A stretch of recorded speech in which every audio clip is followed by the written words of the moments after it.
आपका स्वागत है टॉप 9 न्यूज में। टॉप 9 न्यूज में मैं फिर लेकर आ चुकी हूं दिन भर की 9 बड़ी खबरें। तो आइए सबसे पहले नजर डालते हैं देश की खबरों पर। बाबरी मस्जिद की पैरवी करने वाले हाशिम अंसारी ने अब केस की पैरवी करने से मना कर दिया है। इसके साथ ही हाशिम 6 दिसंबर को मुस्लिम संगठनों द्वारा आयोजित शोक समारोह में भी शामिल नहीं होंगे। बाबरी मस्जिद मुकदमे के पैरोकार और मुद्दई हाशिम अंसारी अब केस की पैरवी नहीं करेंगे। बाबरी मस्जिद पर हो रही राजनीति से दुखी हाशिम ने कहा कि रामलला तिरपाल में रह रहे हैं और उनके नाम की राजनीति करने वाले महलों में लोग लड्डू खाएं और रामलला इलायची दाना, ये नहीं हो सकता। मैं अब रामलला को आजाद देखना चाहता हूं। इसके साथ ही हाशिम ने यह भी साफ कर दिया कि वह 6 दिसंबर को मुस्लिम संगठनों द्वारा आयोजित होने वाले योम गम यानी शोक दिवस में भी शामिल नहीं होंगे। उन्होंने यूपी सरकार में कैबिनेट मंत्री आजम खां पर आरोप लगाते हुए कहा है कि जब बाबरी मस्जिद एक्शन कमेटी मुकदमे की पैरवी के लिए बनाई गई थी तब आजम उनके साथ थे, लेकिन अब वह सियासत कर रहे हैं। हाशिम ने आजम के उस बयान की कड़ी आलोचना की जिसमें आजम ने कहा था कि जब मंदिर बन गया तो मुकदमे की क्या जरूरत है। तो वहीं दूसरी तरफ बाबरी मस्जिद एक्शन कमेटी के संयोजक और यूपी के अपर महाधिवक्ता जफर याब जिलानी को पूरा भरोसा है कि वह अंसारी को मना लेंगे। गौरतलब है कि अयोध्या के हाशिम अंसारी विवादित भूमि के मालिकाना हक की लड़ाई लड़ते लड़ते 97 साल के हो चुके हैं। याद रहे कि अयोध्या बाबरी मस्जिद मुकदमा 1949 से चल रहा है। नेक्स्ट 9 न्यूज के लिए दिल्ली से गायत्री गुप्ता की रिपोर्ट। बिहार कैडर के वरिष्ठ आईपीएस अधिकारी अनिल कुमार सिन्हा को सीबीआई का नया निदेशक चुना गया है। अनिल इस पद पर सीबीआई के पूर्व डायरेक्टर रंजीत सिन्हा की जगह लेंगे। बिहार कैडर 1989 बैच के वरिष्ठ आईपीएस अधिकारी अनिल कुमार सिन्हा को केंद्रीय जांच ब्यूरो यानी सीबीआई का नया निदेशक नियुक्त किया गया है। पीएम नरेंद्र मोदी की अध्यक्षता वाली कैबिनेट की नियुक्त समिति ने अनिल कुमार सिन्हा के नाम को मंजूरी दे दी। नए सीबीआई प्रमुख के रूप में अनिल कुमार सिन्हा का कार्यकाल 2 साल का होगा। आपको बता दें, अनिल कुमार प्रख्यात साहित्यकार आचार्य शिव पूजन सहाय के नाती हैं। इससे पहले सिन्हा सीबीआई में विशेष निदेशक के पद पर नियुक्त थे। बता दें कि अनिल इस पद पर सीबीआई के पूर्व डायरेक्टर रंजीत सिन्हा की जगह लेंगे। आपको जानकारी देते चले कि रंजीत सिन्हा के बाद अनिल कुमार सिन्हा दूसरे बिहार से ताल्लुक रखने वाले अधिकारी हैं जिन्हें सीबीआई के निदेशक बनने का अवसर मिला है। याद रहे कि 2 दिसंबर को डायरेक्टर पद से रिटायर होने वाले रंजीत सिन्हा 2G स्कैम और कोलगेट घोटाले में सीबीआई जांच को लेकर विवादों में रहे हैं। उन पर आरोप है कि इन घोटालों से जुड़े कई लोगों से वह मिलते रहे हैं। नेक्स्ट 9 न्यूज के लिए दिल्ली से गायत्री गुप्ता की रिपोर्ट। चलिए अब रुख करते हैं अंतर्राष्ट्रीय खबरों की तरफ। इराक के खूंखार आतंकी संगठन आईएस के सरगना अल बगदादी की बीवी और उसके बेटे को लेबनानी सेना ने बंदी बना लिया है। तो वहीं अभी इस बात की पुष्टि नहीं हो पाई है कि बगदादी मारा गया है या नहीं। इराक के खूंखार आतंकी संगठन आईएसआईएस के सरगना अबू बकर अल बगदादी की बीवी और बेटे को लेबनानी सेना ने बंदी बना लिया है। आपको बता दें, लेबनानी सेना ने बगदादी की बीवी और बेटे को उस वक्त गिरफ्तार किया जब वे फर्जी पहचान पत्र लेकर सीरिया की सीमा पार कर रहे थे, जिसके बाद इन दोनों को बैरूत स्थित लेबनानी रक्षा मंत्रालय ले जाया गया, जहां इनसे गहनता से पूछताछ की गई। ऐसे कयास लगाए जा रहे हैं कि लेबनान की सरकार बगदादी से उसकी बीवी और बच्चे का सौदा करना चाहती है, बशर्ते वो बगदादी से कोई बड़ी बात मनवाने की कोशिश में है। अपने खौफनाक कारनामों से आतंक मचाने वाले आईएस संगठन ने इराक और सीरिया के एक बड़े हिस्से पर कब्जा जमा लिया है। यह हिस्सा लेबनान के साथ लगता है। बगदादी ने इस हिस्से में खिलाफत की स्थापना कर इसे इस्लामिक स्टेट का नाम दिया है। बताते चले कि बगदादी के मारे जाने को लेकर अभी असमंजस की स्थिति बरकरार है। नेक्स्ट 9 न्यूज के लिए चीनू की रिपोर्ट। मिस्र की एक अदालत ने 188 लोगों को मौत की सजा सुनाई है। ये सजा इन्हें बीते साल राष्ट्रपति मोहम्मद मुर्सी को पद से हटाने के बाद केरदासा मुख्य पुलिस स्टेशन पर हमला करने के मामले में दी गई। मिस्र की एक अदालत ने 11 पुलिस अधिकारियों की हत्या के मामले में 188 लोगों को मौत की सजा सुनाई है। दरअसल बीते साल राष्ट्रपति मोहम्मद मुर्सी को पद से हटाने के बाद उनके समर्थकों ने केरदासा मुख्य पुलिस स्टेशन पर हमला किया, जिसमें 11 पुलिसकर्मी और 2 राहगीर मारे गए। अदालत ने मामले की सुनवाई के बाद मुस्लिम ब्रदरहुड पार्टी से जुड़े 188 लोगों को दोषी करार देते हुए मौत की सजा दी है, जिसमें से ज्यादातर लोग पार्टी के उच्च पदाधिकारी हैं। हालांकि अदालत ने अपने निर्णय में कहा कि अभियुक्त इस मामले में फैसले के खिलाफ अपील कर सकते हैं। उल्लेखनीय है कि मुर्सी को उनके 1 साल के शासन के खिलाफ भारी विरोध के चलते सेना ने सत्ता से बेदखल कर दिया था। इसके बाद देश में भड़के संघर्ष में हजारों लोग मारे गए थे। वहीं इस आदेश को समीक्षा के लिए मिस्र के मुफ्ती आजम के पास भेज दिया गया है। मिस्र के कानून के हिसाब से किसी भी सजा को लागू करने से पहले ऐसा करना जरूरी है।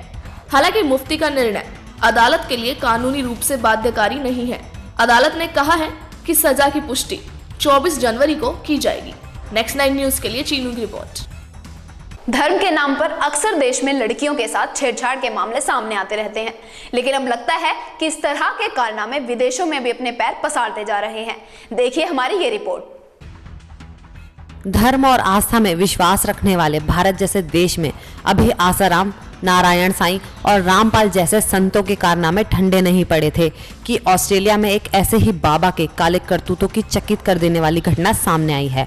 आपको बता दें कि आश्रम की आड़ में महिलाओं के यौन शोषण के घिनौने वारदात केवल भारत तक सीमित नहीं है, बल्कि यह विदेशों में भी अपना पांव पसार चुकी है।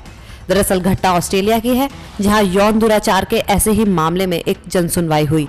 इस जनसुनवाई में कहा गया कि ऑस्ट्रेलिया के सबसे पुराने आश्रम के भारतीय संत ने वहां 3 साल तक की बच्ची से बार बार छेड़छाड़ की है।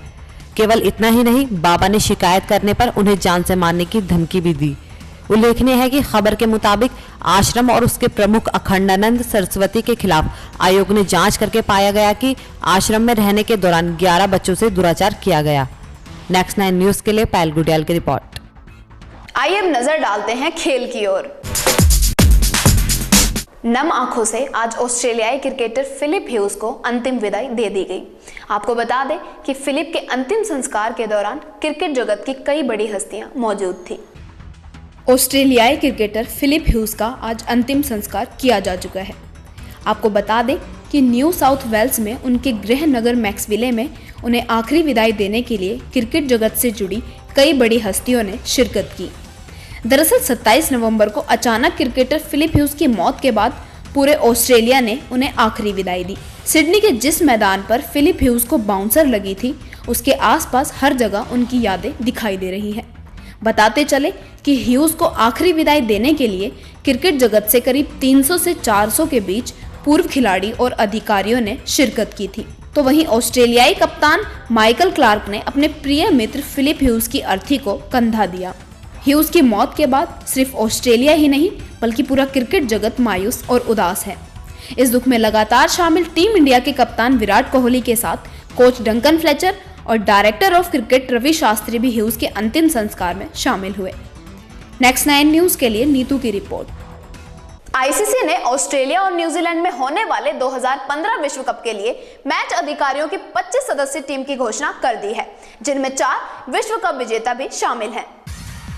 आईसीसी ने 2015 में विश्व कप के लिए मैच के लिए अधिकारियों की 25 सदस्यीय टीम की घोषणा कर दी है। आपको बता दें कि इसमें 4 विश्व कप विजेता भी शामिल हैं। आईसीसी ने मैच रेफरियों के एलिट पैनल के 5 अधिकारी, अंपायरों के एलिट पैनल के 12 अंपायर और अंपायरों के इंटरनेशनल पैनल के 8 अंपायरों को शामिल किया है। अगर रेफरी की बात करें तो इनमें डेविड बुन, क्रिस ब्रॉड, जेफ, रंजन और रोशन महानामा होंगे। तो वहीं एलिट पैनल के अंपायरों में Aleem, Willey, Ian, Kumar Dharmasena, Nigel, Paul, Richard, Rod Tucker और स्टीव डेविस नाम शामिल हैं। इसके अलावा अंतर्राष्ट्रीय पैनल में Johan, Simon, Chris, Michael Gough, Ruchira S Ravi और जोएल विल्सन भी इस टीम का हिस्सा हैं। याद रहे कि 2015 विश्व कप की मेजबानी ऑस्ट्रेलिया और न्यूजीलैंड दोनों देश मिलकर कर रहे हैं। विश्व कप का आगाज 14 फरवरी से होगा, जबकि इसका फाइनल मैच 29 मार्च को मेलबर्न में खेला जाएगा। नेक्स्ट 9 न्यूज के लिए नीतू की रिपोर्ट। चलिए अब नजर डालते हैं बॉलीवुड की चटपटी खबरों पर। खुद के साथ एक दर्शक द्वारा हुई बदसलूकी के बाद एक्ट्रेस गौहर खान ने कैमरे के सामने चुप्पी तोड़ते हुए कहा है कि अब वो और भी मजबूत हो गई हैं। Reality show India's Raw Star के फिनाले के दौरान actress and host Gauhar Khan को एक दर्शक ने थप्पड़ जड़ दिया था। दरअसल जिसके बाद गौहर सहम सी गई थी, लेकिन इस बदसलूकी के बाद गौहर खान पहली बार कैमरे के सामने नजर आई, जहां उन्होंने अपनी चुप्पी तोड़ते हुए कहा कि अब उन्हें अनजान लोगों की मौजूदगी से डर लगता है, लेकिन उनका हौसला कम नहीं हुआ है। आपको बता दें कि एक इंटरव्यू के दौरान गौहर ने कहा कि शुरुआत में भीड़ से उन्हें डर लग रहा था और मैं अनसिक्योर महसूस कर रही थी। मुझे लगा था कि मैं स्टेज पर सेफ नहीं हूँ, लेकिन उस आदमी ने मुझ पर आसानी से हमला कर दिया। जब लोगों ने उसे पकड़ लिया था तो मैं परेशान होकर बैठ गई। मेरा चेहरा जल रहा था। मैंने अपने आप से पूछा कि इस इंसान ने मुझे क्यों मारा। फिलहाल गौहर के अनुसार उन्होंने उस शख्स से कभी बात नहीं की थी, लेकिन वो इस तरह से स्टेज पर चढ़कर थप्पड़ कैसे मार सकता है। गौहर ने ये भी बताया कि कपड़ों को लेकर कभी भी लोगों की अलग अलग राय हो सकती है, लेकिन कोई हिंसा पर कैसे उतर सकता है। बहरहाल गौहर ने इस शख्स को माफ करने से भी इनकार कर दिया है। गौहर ने आगे बताया कि स्टार प्लस ने मुझे काफी सपोर्ट किया है और आगे भी उस शख्स के खिलाफ कार्रवाई की जाएगी। नेक्स्ट 9 न्यूज के लिए पायल गुडियाल की रिपोर्ट। ये तो आप सभी जानते हैं कि comedy night with Kapil promotion और सेलिब्रेशन के लिए सबसे अच्छा प्लेटफॉर्म है। तो आपको बता दें कि हाल ही में blockbuster romantic film Dilwale Dulhania ले जाएंगे कि पूरी स्टार का इस शो की मेहमान बनी।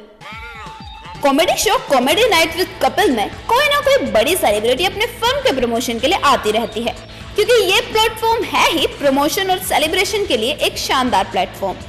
तो आपको बता दें कि हाल ही में 1995 की blockbuster romantic film Dilwale Dulhania ले जाएंगे की पूरी स्टार कास्ट मुंबई के मराठा मंदिर में 1000 सप्ताह पूरे होने की खुशी शेयर करने के लिए शो कॉमेडी नाइट्स की मेहमान बनी और इस मंच पर फिल्म के सितारों ने कपिल और उनकी टीम के साथ जमकर मस्ती की।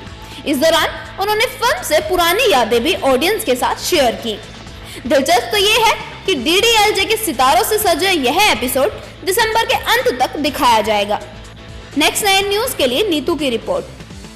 ये थी हमारे दिन भर की 9 बड़ी खबरें। बाकी खबरों को जानने के लिए देखते रहिए www.next9news.com।